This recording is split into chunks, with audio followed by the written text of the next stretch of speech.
Kamusta na nga po mga master at sa videong ito ay atin ang ipagpapatuloy na gisahin ang chapter 254 sa manhwa series ng Solomax Newbie. Kaya't atin na nga pong agarang umpisahan.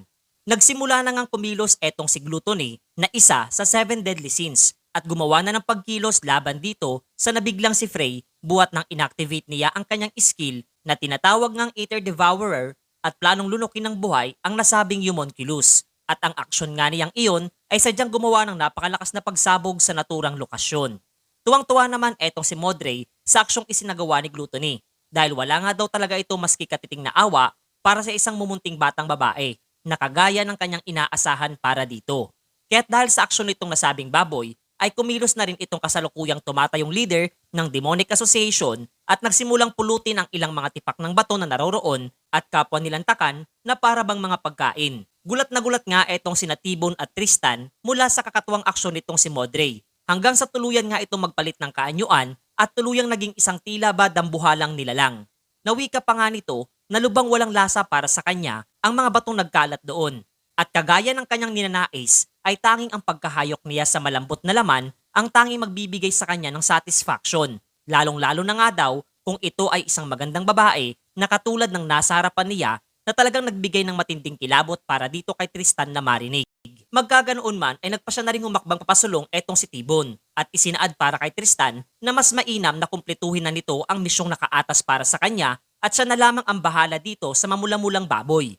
Natanong nga niya itong babae kung pamilyar siya sa 3 batas o patakarang sinusunod ng lahat ng mga miyembro ng Veterans Corporation sapagkat ang una nga daw dito ay ang kapag iniisip ng miyembro na kaniya ng panahon upang kumilos ay kinakailangan niya ng isagawa ang bagay na iyon kasabay ng agarang pagsalubong ng mga kamao nitong sina Modrey at ng upgraded version ni T-Bone na muling binigyang diin na huwag na siyang magsayang pa ng anumang oras. Agara namang tinugon ito ni Tristan at humahangos na tumatakbo papalayo mula sa naturang lokasyon. Subalit sadyang tila ba may saltik ata talaga itong babaeng alagad ni Jinhyuk dahil naguguluhan nga ito buhat ng nakadarama nga daw siya ng kakaibang pakiramdam sa kanyang dibdib. Hindi dahil sa admirasyong nadarama para sa kanilang bossing, bagkus dahil nga daw sa kalansay na naroroon. Mas minabuti nga niyang kumalma na muna at ituon na lamang ang kanyang atensyon sa dapat niyang isagawa at iyon nga raw ay ang hanapin sa kasalukuyan kung nasaan etong kasamahan nilang si Mileena.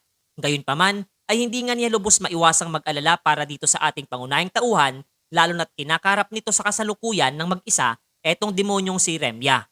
Makikita nga nating patuloy lamang sa pag-iwas itong binata mula sa mga tila ba replika nitong babaeng demonyo habang nasa loob ng kanyang unique skill hanggang sa nabigla nga siya buhat nang nakapitan ang kanyang hitang bahagi ng isa sa mga demonyong naroroon at nawika pa ngang bagamat wala siyang ideya kung ano ang tipo nitong si Jinhyuk ay handa naman siya di umanong ibigay ang lahat ng kanyang gusto. Subalit wala ngang panahon itong ating pangunahing tauhan para i-entertain ang ganitong mga bagay at kaagad na lamang niya itong pinaslang. Dahil dito ay nawika nga nitong si Remya na hindi niya nauunawaan kung bakit patuloy itong binata na tumatanggi sa kanyang nais na mangyari. Lalo na't wala nga daw silbi ang kanyang pagdidispatcha sa kanyang mga kopya. Kaya't mas mainam nga daw na huminto na ito sa kanyang pag-aaksaya ng oras at bumigay na lamang sa kagustuhan ng kanyang laman nang sa gayon ay maging madali na ang lahat. Tinawanan nga lamang nitong si Jinhyuk ang nasabing payag kasabay ng pagtatanong dito kay Remya kung sadyang wala nga daw bang iba pang paraan maliban sa bagay na iyon. Hindi nga raw kasi talaga siya panatiko ng persang seduksyon lalo na't wala naman siyang emosyong nadarama para sa mga ito. Pinagtawanan lamang din nitong babaeng demonyo ang naging payag ni Jinhyuk dahil hanggat hindi nga raw niya binubuksan ng kanyang puso para sa kanyang kagustuhan ay wala siyang anumang tsansa na makalabas pa mula sa kanyang nilikhang unique barrier. Dagdag pa nga niya na habang sila nga daw ay nakikipagpatintero sa isa't isa ay malamang na ang kanyang makasamahan ay isa-isa nang natatalo sa kasalukuyan mula sa kamay nitong sina Modrey at Gluttony. Ipinaliwanag naman nitong ating pangunahing tauhan na hanggat maaari nga daw ay ayaw sana niyang masilayan ng iba ang kanyang tunay na nadarama. Subalit mukhang sadyang wala na nga daw siyang iba pang pagpipilian sa ngayon at kasabay na itinaas ang kanyang 2 kamay, tanda nang wala na siyang anumang planong may paghabulan at nais nang tapusin ang lahat ng mga ito. Ang kanyang naging pagsuko ang siya namang hinihintay na mangyari nitong si Remya kasabay ng pasimpleng papuri para dito sa ating pangunahing tauhan na harapin siya ng mag-isa. Subalit sadyang isa nga daw itong napakalaking pagkakamali. Kasunod nga nito ay kanyang agarang kinapitan ang dibdib nitong binata at inactivate ang kanyang skill na Succubus Oath upang ma-infiltrate at kanyang malaman ang pinakahinahangad ng puso nitong si Jinhyuk mula sa mental world. Kasabay ng pagbibigay diin na kapag may maski katiting nga daw na pagnanasa itong binata para sa kanya, ay tinitiyak niyang magiging kaniya na siyang ganap na alipin. Lalo na't aniya ay wala pa maski isang individual o lalaking nasa matinong kaisipan ang hindi man lamang nakadama ng anumang pagnanasa gamit ang kanyang unique skill, kaya't kaniya nga daw tutuklasin ang pinakamadalim na bahagi ng pagkatao mayroon etong ating pangunahing tauhan. Ngunit ang kanyang kasiyahan ay daglian lamang na putol buwat ng kanyang masilayan ang isang kakaibang bagay na nasa kanyang harapan na naglalaman di umano ng matinding galit, kawalan ng pag-asa at malubang pag-aalala. Hindi nga siya makapaniwala na ganito ang mga bagay na naglalaro sa isipan nitong si Jinyuk na para bang isang walang hanggang kadiliman. At kung tutusin nga daw, ang sino mang nasa ganitong estado ay tiyak na matagal na dapat sumuko sa kanyang buhay. Kahit papaano nga daw ba ito naging posible? Samantalang sa ika-29 na palapag ng Tore naman, ay ating masisilayan ang isang dambuhalang halimaw na kaagad ngang napaslang nitong si Alice na talagang ikinatuwa at pinuri ng makasamahan nilang manlalaro. Malakas at masiyang idiniklara nitong babaeng vampira na ito nga raw ang una nilang tagumpay para sa kanilang misyong isinasagawa. Kaya't ipagpapatuloy na nga daw nila ang kanilang paglalayag patungo sa Hilaga. Matapos nito ay masisilayan nating pumasok itong si Alice sa loob ng isang silid habang nasa likurang bahagi niya etong si Wuliang. Magalang nga itong nagtanong sa babaeng vampira kung bakit niya isinasagawa ang bagay na iyon gayong hindi naman ganoon kahalaga ang buhay ng mga taong kasakasama nila sa kasalukuyan. Nasinagot naman ito na dahil iyon nga raw ang nararapat niyang gawin kung talagang hinahangad niyang magalugad ang buong karagatan sa naturang palapag lalo na't hindi niya kasakasama etong kanyang kontraktor. Sadyang kakailanganin nga daw niya ang lahat ng mga tulong na maaari niyang matanggap kasabay ng pagtatanong dito kay Wuliang kung pamilyar siya sa ikalawang batas o patakarang umiiral sa Veterans Corporation.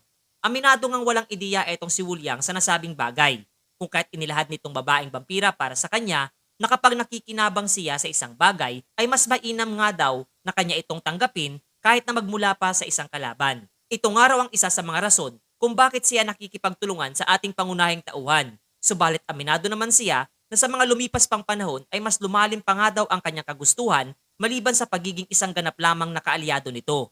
Magkaganoon man ay patuloy nga daw na gumagawa ng pagitan itong ating pangunahing tauhan hinggil sa bagay na iyon at sadyang naging isa lamang di umano siyang hangal na isiping magugustuhan din siya ng nasabing individual.